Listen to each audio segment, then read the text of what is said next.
Magandang umaga po sa ating lahat. Nakatatlong araw na rin po tayo ng sakripisyo ng Misa de Gallo. Palakpakan natin ang Panginoon. Sa pagdalaw ko po sa mga parokya, kayo po ang aking ikatlong parokyang dinadalaw para mag-alay po ng misa para sa inyo din pong mga intensyon, no? Kasama pong buong pamayanan. No? Matingkad na sa ating ebanghelyo ngayon, no, ang personalidad ni San Jose, no, si Jose, no. At alam naman po natin ang sirkumstansya, no, dahil si Jose, no, ay pinili ng Diyos, no, para maging, sabi nga, foster father of Jesus, no. At sa ating ebanghelyo, maituturing po itong ah, yung tawag ni Jose, no. At magandang isipin, no, na sa tawag na ito, magandang kilatisin yung mismong personalidad kung sino nga ba si ah, Jose, si San Jose. No? Alam naman natin na hindi naging madali yung naging tawag niya dahil ayos na ang lahat, planado na ang lahat. No? Pero hindi niya maubos maisip na si Maria ay nagdadalang tao na noon, no, at para sa mga Hudyo ito'y malaking iskandalo, no. Kung sa lalaki, alam natin 'yan, no, yung mga lalaking naririto. Magpapakasal ka ba sa isang buntis na, no, hindi mo alam kung ano pangyayari, no. Lalayuan mo. Para naman kay Maria, no, isang skandalo para sa mga Hudyo, lalo na ang mga babae na ganito ang sitwasyon, binabato hanggang mamatay ayon sa utos nila, no? Pero magandang tignan ang tatlong bagay, no, kay San Jose. Una, sabi dito sa ebanghelyo, siya isang matuwid na tao, no? Ibig sabihin, sumusunod siya sa batas ng Diyos, no? Kapag matuwid kang tao, may paninindigan ka, no? At naninindigan ka sa mabuti. Mahalaga pong pundasyon 'yan, no? At magandang makita na ang pinili ng Diyos ay isang matuwid na tao, no? No, alam niyang ang magiging foster father ng kanyang bugtong na anak, no, ay, no, isang tao, no, na mapapagkatiwalaan, no, at mapapalaki ang kanyang anak, no, sa isang maayos na paraan, no. Maganda ding isipin, no, likas po sa bawat tao ang pagiging matuwid, no? Nung sinilang tayo sa mundong ito, pinagkaloob na po sa atin yan, lalo pa nung tayo naging Kristiyano at nabinyagan, no? At dapat pong ipagpasalamat natin ito sa Diyos, no? Ang pagiging matuwid, no, ay ipinunla sa atin pero hinubog din sa ating buhay.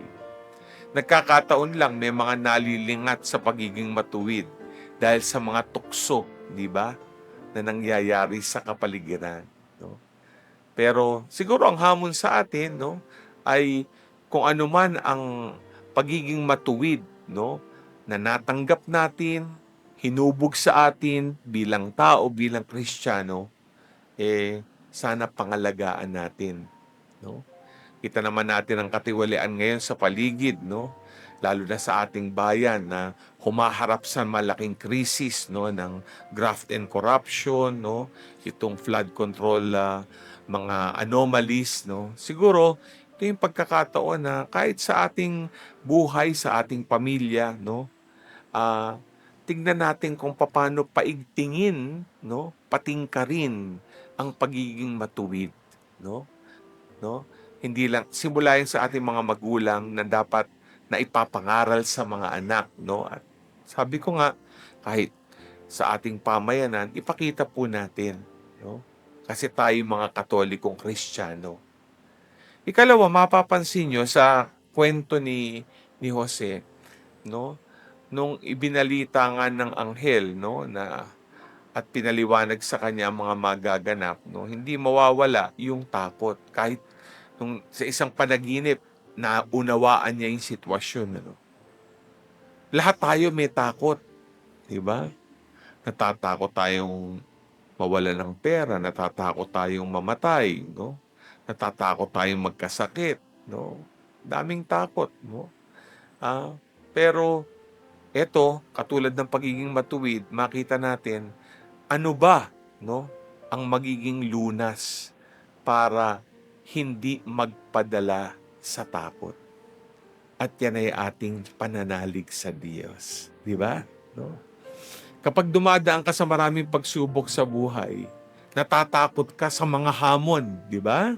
Dami niyan, no? Hindi mawawala 'yan, no? Tinitingnan ko yung mga mukha ninyo, no? Yung iba nakakatakot, 'di ba?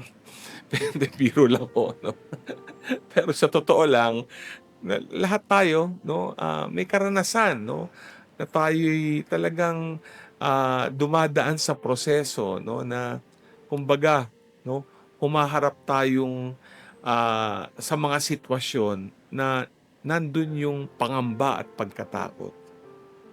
Pero sabi nga, no, pwede kang hindi na gumalaw sa takot, pero pwede kang humakbang at lumaban sa mga pagsubok sa buhay. Panghawakan mo yung pananalig mo, di ba? Pero meron pa pong ikatlo, mapapansin niyo po dito, nung napaliwanagan na si Jose, no, na siya'y magiging, na si Maria, no, ay, sabi nga, no, nagdalang tao sa pamagitan ng Espiritu Santo, no, at ito ay parte ng plano ng Diyos, no. Makikita natin, no, na sumunod siya. 'Di ba? Mahalaga 'yun, no? Sumunod siya, no? Mga minamahal na kapatid, ang pagsunod sa Diyos, no, ay isang napakalagang ah, utos, no, na dapat nating tupdin. At yan ay sinususugan ng simbahan, yung pagsunod sa kalooban ng Diyos. Kalimitan napakahirap sumunod sa kalooban ng Diyos dahil hindi natin alam kung anong mangyayari, no?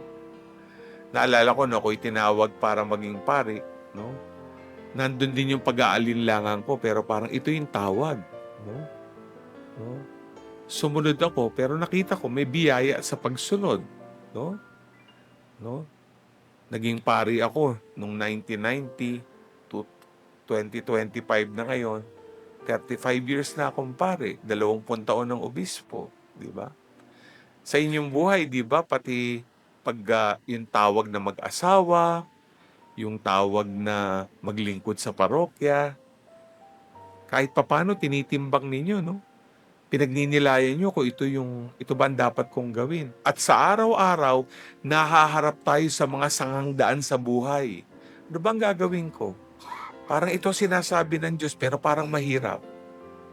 Diba? Para sundin mo ang Diyos, ano ang dapat panghawakan mo? No? Magtiwala ka sa Kanya. Diba? Hindi Kanya pababayaan. Siyang magpupuno sa mga pagkukulang mo. No? Kailangan lang na, sabi nga, palalimin natin itong pagtitiwala na ang Diyos, no? Sabi nga dito sa ating ebanghelyo, siya'y Emmanuel, kasama natin ang Diyos, di ba? Kasama natin siya, kalakbay natin siya, katuwang natin siya, kaagapay natin siya, at kailanman hindi tayo pababayaan, no? Kaya tandaan nyo ito, no? Una, kay Jose, yung pagiging matuwid, no? Pangalagaan natin. Handog yan sa atin. Ikalawa, sa gitna ng takot, no? Huwag magpadala. Manalig tayo, katulad ni Jose. At ikatlo, no? Kapag kahit para bang hindi masyadong klaro at lumilinaw ang kalooban ng Diyos, sumunod tayo. Sumunod tayo, magtiwala, dahil kasama natin ang Diyos, kalakbay natin siya. At alam natin, hindi lang siya ay kaagapay, hindi tayo pababayaan dahil mahal na mahal tayo ng poong may kapal. Amen.